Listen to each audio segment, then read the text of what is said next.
মনে হয় স্বরাষ্ট্রমন্ত্রী আইনের ব্যাখ্যা না দিয়ে আইনমন্ত্রী আইনের ব্যাখ্যা দিবেন, স্বরাষ্ট্রমন্ত্রীর এসবে মনোযোগ দেওয়া দরকার। মাসুদ, তুমি ভালো হয়ে যাও। শুনুন এই বক্তব্যটা, তারপরে মতামত জানাবেন। আইনমন্ত্রী ও স্বরাষ্ট্রমন্ত্রীকে বিদ্যাঙ্গুলি দেখায় দিল। অতীতে আমাদের ওবায়দুল কাদের কাকা বলেছিল মাসুদ ভালো হয়ে যাও। এই যে মাসুদ যে যুগের পর যুগ আসতেছে, মাসুদ কিন্তু আসলেই ভালো হচ্ছে না। এই হয়েছে তার প্রমাণ। দেখেন, মাসুদ এখন আসছে নতুন রূপে, হান্নান মাসুদ। সে আর ভালো হলো কীভাবে? দেখেন তার বক্তব্যটা। পরে হামলা করা হয়েছে। আমি কি এই ইলেকশনের জন্য নিজের রক্ত জড়িয়েছি? আমি আজকে স্বরাষ্ট্রমন্ত্রী আছেন, মাননীয় প্রধানমন্ত্রী আছেন, আমি এখানে প্রশ্ন করি, আমি কি রক্ত জড়িয়েছি? আমরা রক্ত জড়িয়েছি বলে আপনারা আজকে সংসদে প্রধানমন্ত্রী স্বরাষ্ট্রমন্ত্রী হয়েছেন। রক্ত ঝরার পরে, রক্ত জড়িয়ে গুলিবিদ্ধ হয়ে 3 দিনের মাথায় গুলিবিদ্ধ হয়ে, দয়া করে থামুন। মাননীয় সংসদ সদস্য, আপনার বক্তব্য অব্যাহত রাখুন। 144 ধারার মধ্যে আবার নিজেই গুলিবিদ্ধ পা দিয়ে বের হয়ে গিয়ে সংবাদ সম্মেলন করে বলেছি আবার রাস্তায় নামুন, হাসিনা পতন হতে হবে। আমরা বলেছি নতুন বাংলাদেশ দিব। আমরা নতুন বাংলাদেশ আবার প্রতারণার রাজনীতি দেখতে চাই না, প্রবঞ্চনার রাজনীতি দেখতে চাই না। যেই গণভোটের পক্ষে আমাদের মাননীয় প্রধানমন্ত্রী প্রচারণা চালিয়েছেন, যে আদেশের পক্ষে মাননীয় সরকার দলীয় সংসদ সদস্যরা প্রচারণা চালিয়েছেন, আজকে এখানে এসে কেন এটা নিয়ে আবার দীর্ঘ আলোচনা হতে হবে? আমরা 90-এর গণঅভ্যুত্থানের কথা বলে যাই নাই। 3 জোটের রূপরেখা হয়েছে, বাংলাদেশ গণতান্ত্রিক ভাবে উত্তীর্ণ হবে কথা দেওয়া হয়েছিল, কিন্তু 94 সালের মাগুরার নির্বাচন কারা আয়োজন করেছিল? কারা 94 সালে মাগুরার নির্বাচন আয়োজন করেছিল? আজকে আবার এই সংসদে দাঁড়িয়ে আবার এমন একটা ব্যবস্থা নিয়ে যাচ্ছেন, আরেকবার যে মাগুরার নির্বাচন আয়োজন করবেন না, এর নিশ্চয়তা কে দিবে?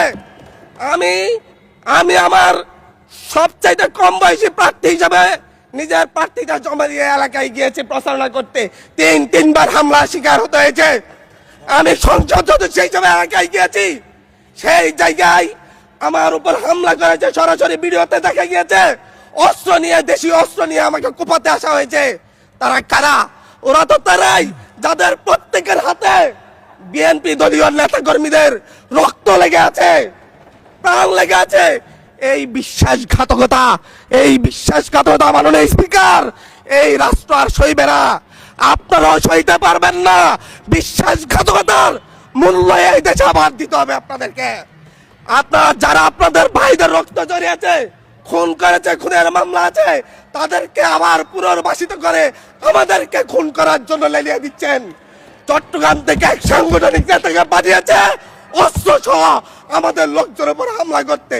ভোটের দিন সকালবেলা থেকে প্রত্যেকটা ভোট কেন্দ্রে অস্ত্র দিয়ে মহড়া দিয়েছে। 30টা ভোট কেন্দ্রে এনসিপির প্রার্থী, বিএনপি 2 জন বিদ্রোহী প্রার্থী সহ কারো এজেন্টকে ঢুকতে দেওয়া হয় নাই। এটার জন্য কি আমরা আমাদের রক্ত জড়িয়েছি? মাননীয় স্পিকার, ইলেকশনের একদিন পরে আমাকে আর 1 মিনিট বাড়িয়ে দিবেন মাননীয় স্পিকার, 1টা মিনিট। মাননীয় স্পিকার, ইলেকশনের পর দিন এক নারী অভিযোগ করেছেন, এক নিরীহ নারী, ওনাকে ধর্ষণ করা হয়েছে শুধুমাত্র শাপলাগুড়িতে ভোট দেওয়ার কারণে। 1 ঘন্টার মধ্যে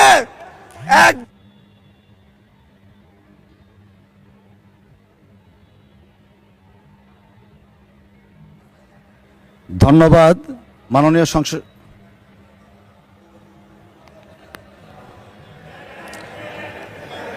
আচ্ছা, ঠিক আছে, 1 মিনিটের মধ্যে সংক্ষিপ্ত শেষ করবেন। 1 মিনিট। মাননীয় স্পিকার, একজন ভুক্তভোগী নারী অভিযোগ করেছে ওনাকে ধর্ষণ করা হয়েছে শাপলাগুড়িতে ভোট দেওয়ার কারণে। সার্কেল এসপি 1 ঘন্টার মধ্যে বলেছে এই ধরনের কোনো ঘটনা ঘটে নাই। আজকে 42 দিন পার হয়েছে, এখনো ডিএনএ রিপোর্ট আসে নাই। মামলা নিতে 3 দিন দেরি হয়েছে। সিভিল সার্জন অফিস তদন্ত কমিটি করে দিয়েছে, তদন্ত কমিটির রিপোর্ট জমা দিয়েছে। ভুক্তভোগী নারী জানে না তার তদন্ত রিপোর্ট কি এসেছে। এই ভয়াবহ পরিবেশ তৈরি কারা করছে?